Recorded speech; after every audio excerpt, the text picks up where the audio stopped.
Hello there folks, welcome back to the Chap's Guide. My name is Ash and I'm your host on this journey through men's style, self-development and of course personal grooming. Now, as you know, occasionally we do question and answer videos and we take those Q&As on different topics. Generally it's around general chap stuff. Other times we talk about wristwatches, and today is just one such occasion. I'm going to answer some of the questions that I've been sent by the viewers on wristwatches. It's a mixed batch, so I'm just going to work my way through the list. Now, if you'd like to ask me a question on a wristwatch or general chap style, you're welcome to drop me a comment in the comment section below the video, or of course you can send me an email, and you will find my email address in the About section of the main YouTube channel. So let us begin. Let us see what questions we have received. And my first question, a bit of a general watch question, is from somebody called Admiral Craddock, who says, why do watches need servicing? After all, it's not like there's a cam belt in it that could shred and take the entire engine out, or the oil likely turn to treacle and seize it up. It is just a way for manufacturers to make money. Now, I understand entirely where you come from, because a wristwatch service can be very expensive. In fact, much more expensive than a service on a typical family car. And if you're talking about a Rolex or a high-end wristwatch, it could be anything above £600 depending on what you're having done. But when you have a wristwatch service, and incidentally, as we talked about Rolex, you know, at the moment, if you buy a Rolex watch, the service interval is once every 10 years or as necessary. So it's quite a long gap between those service intervals. And what they will do, and I have been to a Rolex function where there were some Rolex watchmakers who explained exactly what is undertaken in a typical service. It's worth knowing that the watch will be broken down into its individual parts, of which there are several dozen. They'll all be inspected, they'll be investigated. If there's any unnecessary wear or anything which causes concern, that part will be replaced. At the same time, they will replace the lubricant within the watch, and this is one of the reasons why the time intervals between services is now 10 years, because those lubricants now have a greater life with the science around the creation of synthetic lubrication materials. So ultimately, I would say that a service appears expensive, but they happen infrequently, and when your watch is serviced to that level, you know it's part of the long-term investment that means your watch will be accurate and keep good time up to 100 years if you've paid, you know, good money for a high-end watch. So that's the thinking behind it. Also, don't forget, they'll also do a bit of a polish on the watch if you ask for it, so the watch can be brought up to a finish which would be very similar to how it was when you initially took delivery of it when it was brand new. So don't, you know, balk at the price. You are getting, in essence, a new watch back at the end of the day. Okay, next question is from Alexander McShane. Ash, I've been thinking about adding my name to a Rolex waiting list. I have no watch buying history, that's the concern. I want a new watch, so we'll be buying a Tudor in the summer from an authorized dealer. I also have another issue. I work in the Falkland Islands, which has no dealers, so I would have to purchase one from a distance. As it's my first watch, I know I can't go in and ask for a GMT that I would like.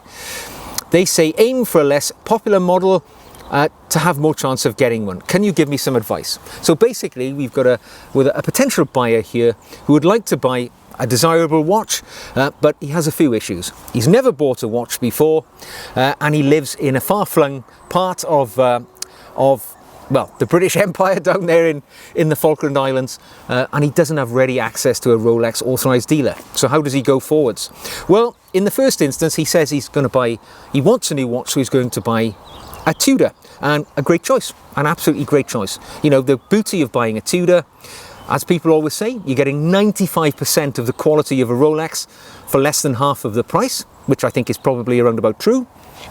And the other big advantage with Tudor, you can walk into any number of Tudor authorized dealers and there will be, a Tudor Black Bay 58, say, which is a pretty good comparator to the Rolex Submariner. It'll be in the window, you can buy it, you can walk out with it on your wrist. When it comes to buying a Rolex, you have an issue, because in your situation, unable to build a relationship with an authorized dealer because of your geographical location, it's going to be a challenge. It is truly going to be a challenge because, as we know, authorized dealers control the flow of Rolex watches, and they are notoriously difficult to buy because so many people these days are buying the desirable stainless steel sports watches and they will flip them for a profit. So your Rolex authorized dealers are particularly careful about who they sell them to, and this is where I always say building a personal relationship with an authorized dealer is the key to accessing those hard to reach watches. People always say that's not true, you have to buy loads of watches to buy a fancy watch. I have to tell you, in my collection I own a stainless steel Submariner, a stainless steel Pepsi GMT, a two-tone root beer GMT, and pretty much all of those watches have been accessed through building a positive ongoing relationship with authorized dealers. Not about buying loads of watches, because I'm not a high roller. I don't buy loads of watches. But the watches I have bought have been gained from good relationships.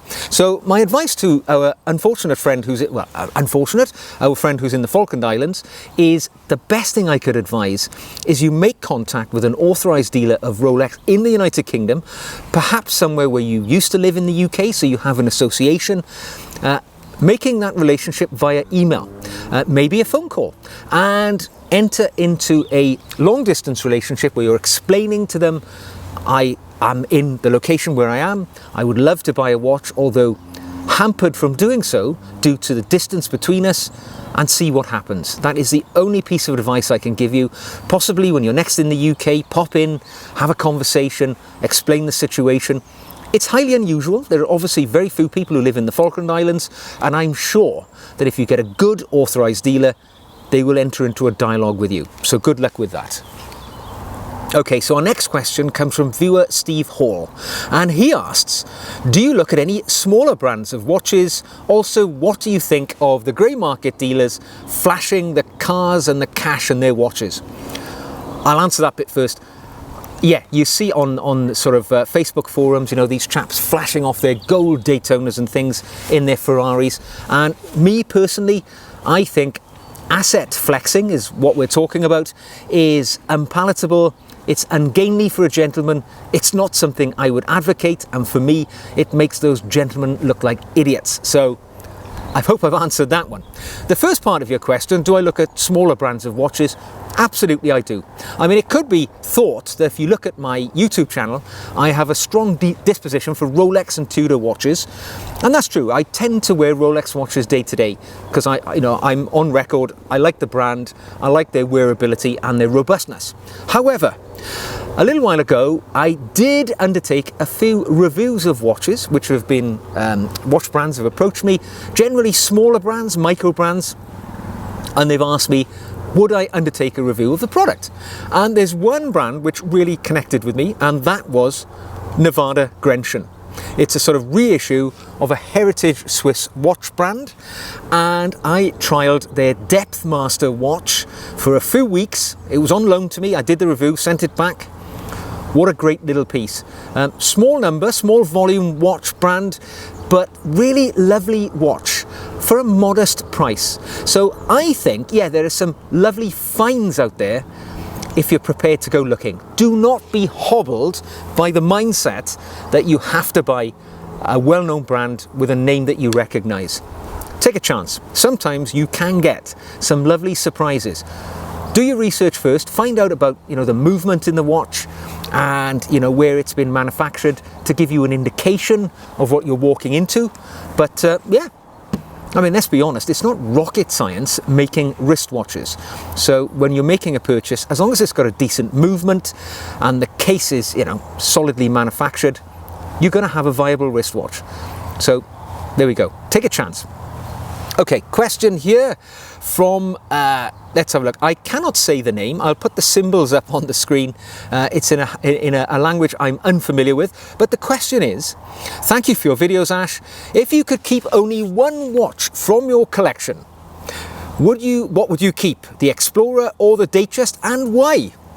Okay, so, yeah, I've got a few watches in the collection, above and beyond the Explorer and the Datejust, but actually you have tuned it in just right, sir, because those two watches are definitely the day-to-day, do-everything watches that I would be heading towards if I was going to choose just one. And I'm going to make a decision now, and I'm going to say it would be the Datejust, which would be the watch which I walked away with. I'm wearing one right now. I'm wearing a 36mm Rolex Datejust. It's a reference number 116234 from a few years ago. Stainless steel, blue dial, lovely watch. The reason I picked this does everything that the Rolex Explorer does, but it does it with a little bit more panache, and it's got a date as well. So where many people will say the Rolex Explorer is their one and done watch, you know, that's all they'll need, I'll take that away, that's the one watch I need because it can be worn in smart situations, and it is of course a Rolex professional watch, implying it's a little bit more sporty. That is true. But you know what? The Datejust is totally overlooked in my opinion when it comes to the capability of a wristwatch in the Rolex collection. Because this watch, it's got an oyster case, 100 meters water resistant, screw down crown, does everything that Explorer does, but it does it with a bit more panache, as I say, with a bit more style, because it has, you know, that fluted bezel. In this particular case, the watch I have on today has a Jubilee bracelet. It's got a little bit more pizzazz. And yeah, so for me, the Datejust beats out the Explorer simply because equal capability, and it's got more going on. It's got that date complication, and it's got a bit more jazziness to it. So there we go. Hope that helped. Now the next question comes from a viewer called Robin Baltazar, and he says, "Hello sir, what are your opinions on the Tudor Black Bay 58? I've had this question before, and clearly this is a very popular watch which many people are drawn towards. So I'm going to answer the question again because my views keep changing all the time. I've handled this watch recently. I've seen one of these watches, you know, regularly as I go through life, and I think the Tudor Black Bay 58 is a superb wristwatch. In fact, it's a superb collection of wristwatches now, because we have them, you know, in the original sort of heritage colors, the black, you've got the blue option, you've got a silver option.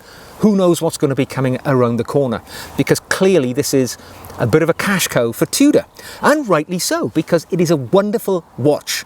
It is perfectly proportioned. 39mm for a watch with a bezel is absolutely on the money. It wears perfectly on so many people's wrists, regardless of the size of wrist, because of that wonderful golden spot of size.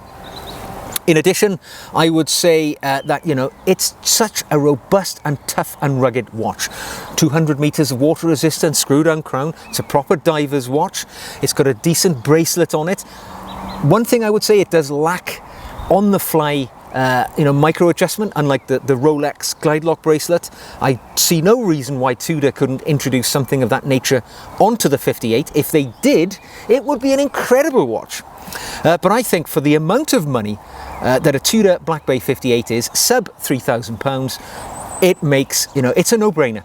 If you're looking for a good, solid, high-quality luxury dive watch which can go through the rigors of life without turning a hair to it, that is a great piece to have on your wrist. I can't wax lyrical anymore. The only thing I would say, the reason I don't own one is because I own a Rolex Submariner, and I feel that if I brought a Black Bay 58 into the collection, I would have two watches which essentially are very similar and do the same thing. And I've already got that going on with my GMTs, so I don't want to have two good quality divers as well. But I think they're great. And, you know, I'm on record as saying that. Okay, next question comes from Chris Hoyt, who says, "Love the Q&A vids, Ash. I pose this question to you. Is it better to have your best quality watch as a dress watch or as your everyday sports business wearer or vice versa? Just forego the dress watch altogether? Chris. Thanks, Chris. Great question. I think I understand what you're saying. So if you've got a limited budget and you're going to have one really good watch and then a watch which isn't quite so good, would it be better to put all your money into a good dress watch, and then spend less money on your day-to-day watch, or vice versa? You know, put all your money in your day-to-day watch and less on your dress watch. My answer there would be, I wouldn't bother. I wouldn't have two watches. If I was in that sort of situation where it would be necessary for me to make a compromise, as in buy one very good watch and then buy one watch which is less high quality, or, you know, even having that feeling it's less high quality, I'm not going to love it so much, I would rather put all of my money in one watch which is omni capable. So I've already talked about it. You know, the Rolex Datejust, as an example. I mean, there are many, many more out there, but the Rolex Datejust is a watch which actually breaches both of those boundaries. It's a watch which you can wear as a sports watch, as a daily wearer. Stainless steel, tough, rugged, screw down crown, water resistant. There's nothing in life that's going to throw any problems to my Datejust. However, because of its classy appearance, the fluted bezel, the Jubilee bracelet with a little, the polished center licks within that bracelet, it does have sufficient gravitas to be worn as your business watch or your dress watch. So in one watch, I've got everything that I need. And there are many other watches out there which can perform those functions too. I'm merely using the watch on my wrist as an example because I have it here to talk about. So I hope that answers the question. I would rather buy one watch which is good for everything than buy a good one and then compromise on something of lower quality.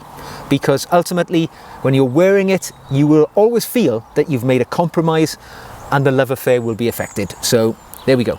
Just my thoughts. Okay, next question comes from Uncle Jonga, and he says, hi, what would be your one and done watch? Well, we've kind of been there, haven't we? We've talked about that already, but I'm going to answer this one slightly differently. I think I've said this before, but I'll say it again. If there was a zombie apocalypse, all right, and I was going to have to run out of my house and go and live in the woods in a survivalist situation, and I had to choose one watch from my collection, or one watch at all, with any amount of watches to choose from in this world, there is one watch which stands head and shoulders for me above the others in terms of practicality, in terms of being socially acceptable in a variety of different situations, and, you know, just being a feel-good watch as well. I know it's boring. I know you're going to say, I could tell you were going to say that, and it's going to be the Rolex Submariner, because I think that the Rolex Submariner ticks all of the boxes. All right, it's a watch with its 300-meter water resistance and its rugged oyster case can take on the world. All right, nothing's going to bother it. Out living in the wild, whilst evading these zombies, my watch is going to be great. It's going to do everything I need it to. It's going to be comfortable. It's got that amazing glide lock bracelet, which means it always fits. It is a perfect all-rounder. But then returning to normal life after we've defeated the zombies, I've now got one watch, that's Submariner. I can wear it day to day, whether I'm wearing shorts on the beach and I'm going in the sea every half an hour to have a little swim. It's perfect. It fits the bill. When I put my day-to-day clothing on, jeans, t-shirt, whatever, that Submariner fits the bill. When I'm going to work in the office and I'm wearing a blazer and slacks, the Submariner fits the bill. It's iconic. It is probably the most famous and recognizable watch in the world, and that means that watch is given certain allowances when it comes to style that no other watch is offered. So even when you're wearing black tie and you're going out to a special function, you can wear the Submariner. James Bond has been doing this for us for many years. He made that watch socially acceptable, even in the most formal of situations. Now, I know there are those of you out there who will say a gentleman should never wear any watch with black tie, let alone a sports diving watch. I beg to differ. All right, we're entitled to have a difference of opinion. I will follow James Bond's example and I will wear the Submariner with a black tie. So, in answer to your question, my one and done watch, the Rolex Submariner.